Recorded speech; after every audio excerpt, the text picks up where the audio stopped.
Namaste, Scorpios and Scorpio Risings, and welcome to Soul Horoscope Super Scopes. My name is Christopher Witecki. I'm a modern mystic and a sensei to serious joy. I practice step astrology. I believe all people are perfect. They're just out of step or out of their power. And each astrology sign is born naturally good at one of the 11 steps to serious joy. Actually, there's 12. There's a hidden step, and that's your step, step 0. Step 0 is my hero. That's Scorpio and Scorpio Risings because they teach us to protect ourselves and to put a 0 around us. See this beautiful purple-blue kind of sphere? That is a 0 as well, a kind of sphere of influence. And where are the step 0s protecting this week? Well, you are going to be finishing up a 28 days now, well, it'll be 30 days by the end of this cycle on emotions, home, family, and foundation. Protecting and realigning where you protect when it comes to your own personal feelings. And maybe for the first time, due to Saturn and other planets going on, this may be the first time Scorpios are really consciously trying to protect their own feelings about things. This is why you get hurt often. So this week you'll be tested on your passion.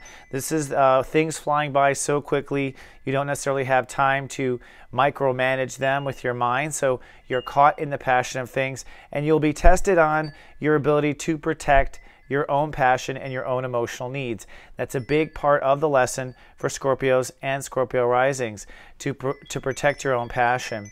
Now, as we move into that kind of test of passion, it's going to move right into a very sensitive spot, which is the inner child.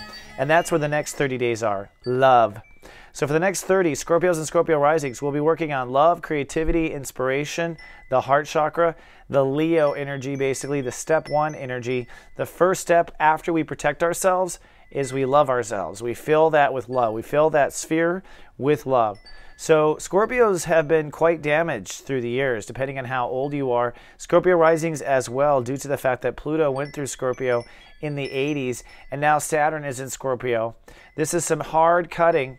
And where Saturn is this week means that you'll be putting yourself out there in an ego kind of way, kind of commanding more power than you normally command, or taking more power because you need it and it's time for you to take it. And this is really meant for two things: for you to first protect your own emotional nest and protect your own emotional needs. And the reason why you need those needs protected is so that you can move into healing the inner child. And that's really what the second half of the week is, and the whole month is about. Will be for Scorpios and Scorpio Risings, healing that inner child. But looking at the week, the real test, of course, will be of being there for yourself emotionally. This is a valuable test and worth doing. And with the moon moving into Libra, oh boy, will you be tested. It'll be a test of faith and a test of being there for yourself emotionally there, Monday, Tuesday, and Wednesday. But then the moon does move into Scorpio by Thursday, so you'll feel strong and confident once again. But in this transition, you're being introduced to your inner child and what your inner child feels about certain things. Now, hopefully you are paying attention to your feelings from the transit just prior to this. And so when you get to this, the end of the week, where you're really getting to the core of what your heart wants and what your heart feels, hopefully you have learned to listen to your own emotions. Hopefully the new ego that you've been working on is defending and stepping out to protect emotions and inner child. These are all the things I'm hoping for Scorpios. But to put out a couple of other stories that are important and add to whether or not your heart needs protection. One is a tug-of-war that's been going on for quite a while, and this is one we're going to talk about with the VQs as well, but it's between Jupiter and Pluto, and this is the mind game back and forth between belief and mind game. So it's super important that you are nice to yourself in your mind in order to bring out that inner child. The harsh mental side that is trying to keep you from being hurt again has to quiet and back up a little bit. Step away from the child. Step away from the child. And this is a change of belief, which is what Jupiter retrograde is.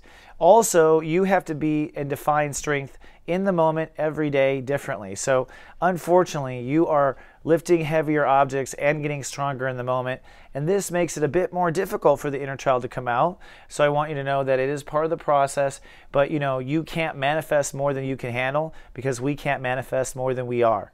So, by law of manifestation, the architecture of incarnation, you ought to be okay, Scorpios and Scorpio Rising. So with all of this, it's going to be a real test for the Scorpios, first of being there for themselves emotionally, and then secondly, being there for yourself in your inner child and discovering by the time Sun crosses Neptune at the end of the week what your inner child is trying to say to you. Now, with love stories with Scorpios and the Zero VQ love story, the story does deal around the mind.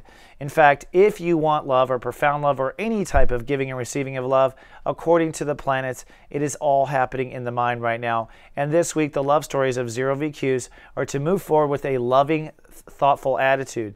You must create a romantic scene in your mind to create the space for romance and love and jubilee to happen in reality. So this week, you want to really move forward with an attitude you've already decided. This is not the week to reconsider the right romantic attitude. You ought to know the right attitude to get you feeling lovey-dovey and act on those attitudes, carry those actions out, carry those messages out. Don't just say, show, basically is what I recommend. Now, ladies, if you'd like to know your VQ number and your Venus quotient for loving, come on down to gavenus.me. It's a Facebook social circle for ladies only, and we have some Venus volunteers that will help you. Everyone else, I'd like to invite you down to soulmart.me, where I have archived all of our shows, and I'd like to invite you to please sign up for our newsletter. So just hit subscribe at the top, and we'll start sending you zodiac weathers and keep you in a closer loop. And if you watch on YouTube, please subscribe to our channel as well. That does help us to understand who's watching and who's not. Sometimes people watch things twice, so a subscriber tells us, okay, that's a person. All right, thank you so much for this for visiting me. I'll see you in 7 days with more. Until then, live, love, be.